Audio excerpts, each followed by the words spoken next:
ईद पर कपड़े, चांद रात पर मेहंदी और चूड़ियां। कौन सी लड़की है जो ये सब नहीं चाहती? लेकिन शुमाइला को ना ईद पर ईदी मिली, ना कपड़े, ना तारीफ और ना तनख्वाह।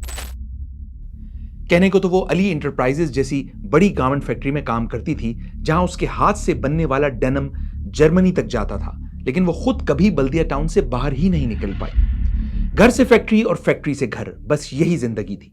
और शुमाइला की भी क्या, हर उस मेहनतकश की जो अली इंटरप्राइजेज में काम करता था।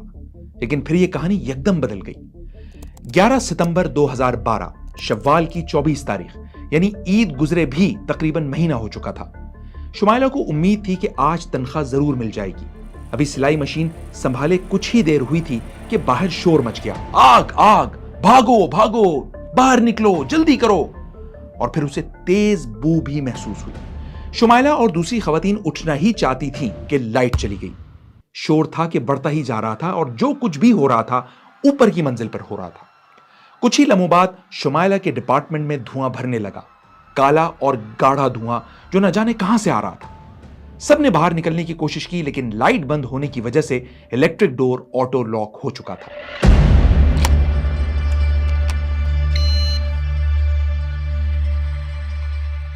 बेसमेंट में कायम इस हिस्से में ना तो कोई खिड़की थी और ना रोशनदान, इसलिए भगदड़ मची और ऐसी मची कि कान पड़ी आवाज सुनाई नहीं दे रही थी। अचानक धुएं के पीछे से आग की जर्द और नारंगी लिपटें नजर आना शुरू हो गईं। हॉल में मौजूद कपड़ा और मशीनें तेजी से इन शोलों की लपेट में आने लगी। शुमाइला एक कोने में खड़ी जोर जोर से रोने लगी। समझ नहीं आ रहा था कि जाए तो कहां जाए, मदद को पुकारे तो किसको पुकारे। इसी अफरा तफरी में धुएं का एक मरगोला शुमाइला की नाक से होता हुआ दिमाग तक पहुंच गया।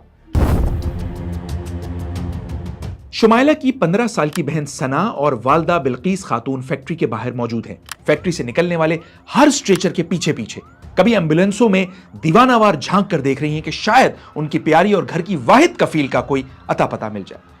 फैक्ट्री से अब भी शोले उठ रहे हैं।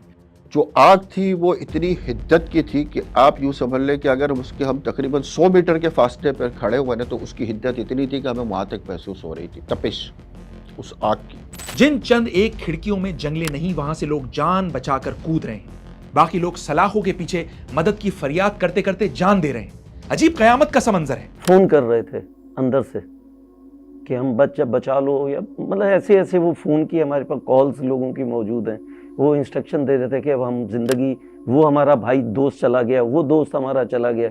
बाहर जो थे इलेक्ट्रिक गेट क्योंकि बंद हो गए थे, वो जो सर्किट ख़त्म हुआ तो वो इलेक्ट्रिक डोर्स